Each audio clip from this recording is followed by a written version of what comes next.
So then getting to Al Nickerson's comment. Please hold for Dave Sam, January 2025, video 6. Dave makes some excellent points about DC changing the ownership of the company and paying creators royalties. Recently, I reached out to Warner Brothers Discovery / DC Entertainment to see if any royalties are due to me. It's been a while since the last time. April 2023, I had problems with them not paying me royalties as per my contract. I don't want to have to go through that ordeal again. So I just sent them a nice email as a reminder. But Warner Brothers Discovery / DC Entertainment still has yet to get back to me. Hashtag DC Entertainment, hashtag DC Comics, hashtag make comics great again.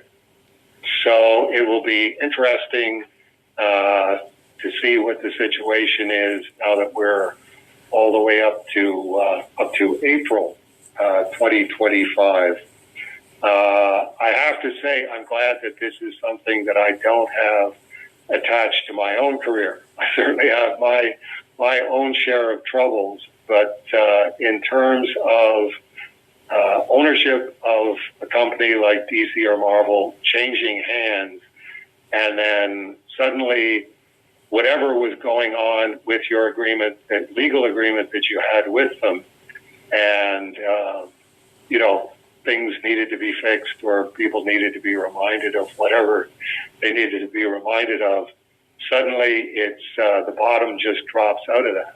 And so far, the only person that we've seen go public with that, really public with that, is Bill Willingham, basically saying they're not doing anything that they said that they were going to do relative to Fables. So I'm putting Fables into the public domain, which makes me curious about the obvious example. If that's happening to Bill Willingham, is that happening to Neil Gaiman with Sandman?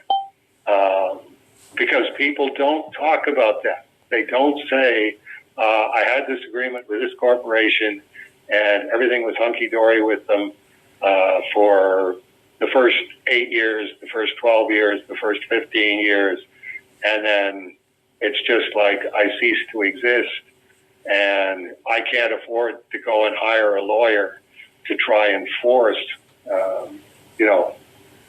Warner Brothers Discovery to live up to the terms of a contract that obviously in their mind they just inherited.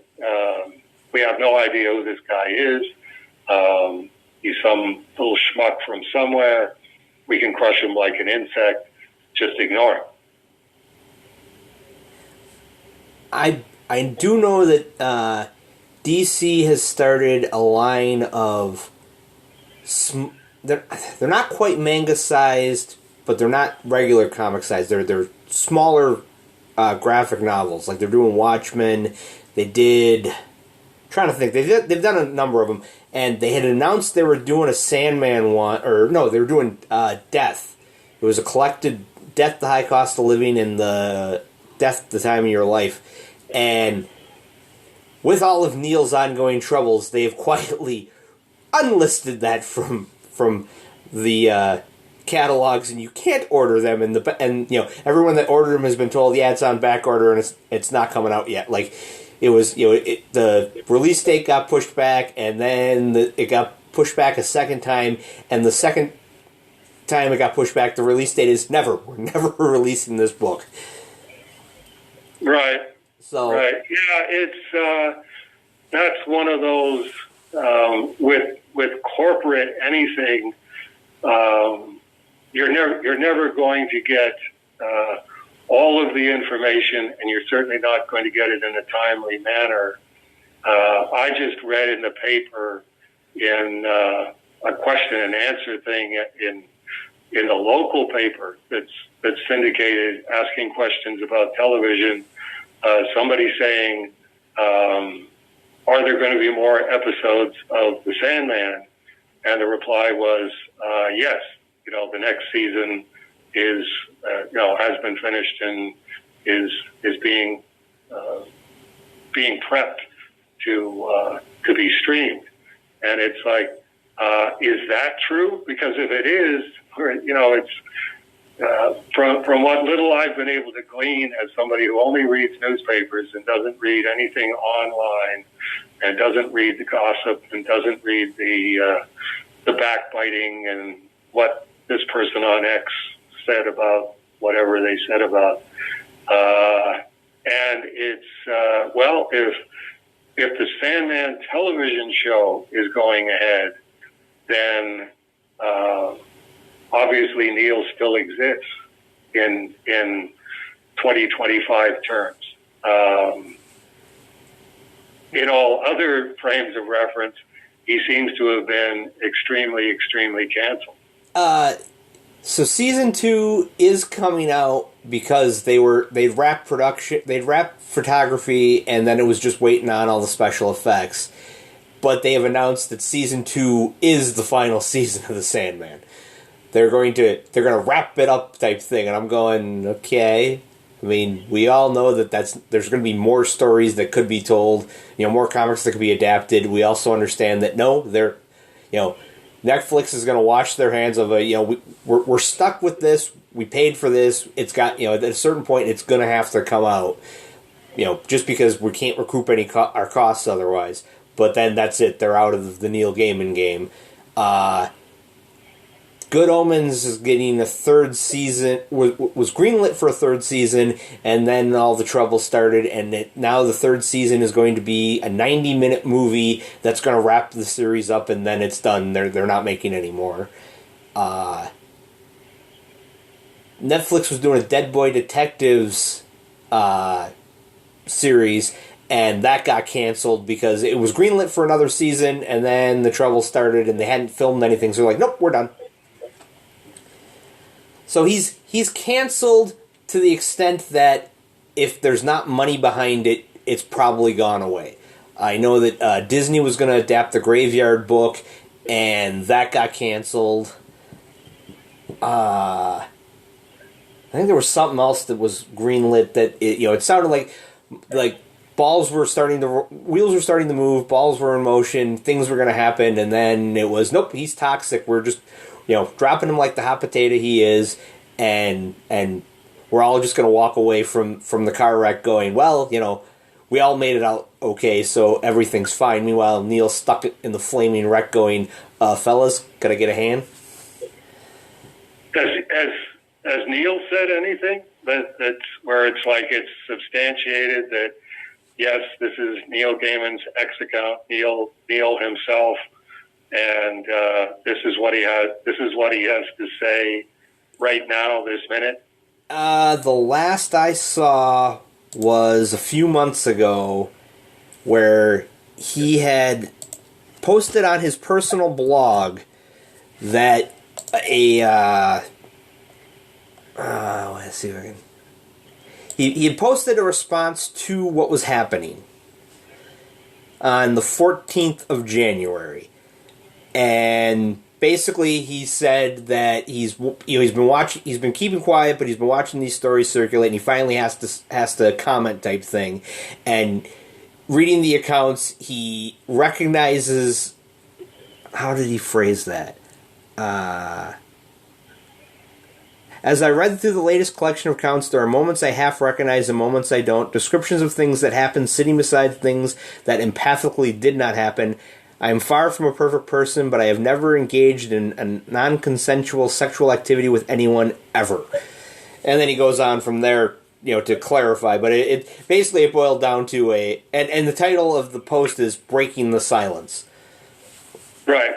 And it's one of those, when it came out, I read it and went, okay, from Neil's perspective, yes, some of the things that he's being accused of, like, he knows that person, he had relations with that person, but his account of those relations do not match their account. And I'm going, well, that's, very rarely does somebody come out going, oh yeah, no, they 100% what they said, I did wrong. Right. nobody ever walks into the police station covered head to toe in blood and went, yeah, totally, I did it. Yeah. So I know that one of his accusers has filed suit against him, and of course, because it's the way the world works, she's from New Zealand. She met Neil in New Zealand, but she's filing suit in Wisconsin. Right. Because he has our address here type thing. And I'm going, well, that's one of those court cases that I'm sure I'll hear about third hand, and I'm going to shake my head the whole time going, I get why a lawyer would recommend doing things certain ways, but it's like, okay, if she's from New Zealand, he was in New Zealand, everything that happened was in New Zealand or Scotland or Wales, why are we filing suit in America? I think what that is pointing towards possible extradition, where that has to be hashed out as in New Zealand, this is a slam dunk, call it whatever they call it in New Zealand, and then it has to be established that, well, he's not in New Zealand now, but we want him in New Zealand in order to prosecute this case. So we have to make a case in the United States as to why the United States would extradite Neil Gaiman. And it sounds like Amanda Palmer. That was the other thing in the news article, saying that she was suing Amanda Palmer as well on the human trafficking charge. And it's like, well, okay, then at that point, it becomes how eager is New Zealand to have both Neil Gaiman and Amanda Palmer extradited to New Zealand to, stand trial. And, that has to be defended in the United States as, well, okay, you can call that in New Zealand, but what you call it in New Zealand, but that's not our definition in the United States. And no, you haven't proved the case for extradition. This is every time something like this happens, I'm like, I'm so glad that I'm lonely with a wife who's the only woman I've ever been with, and I'm, not ever going to be accused. I'm not famous enough for anyone to ever accuse me of anything where I have to deal with the, slings and arrows of the 21st century. Yeah. Well, we're gonna move on from there.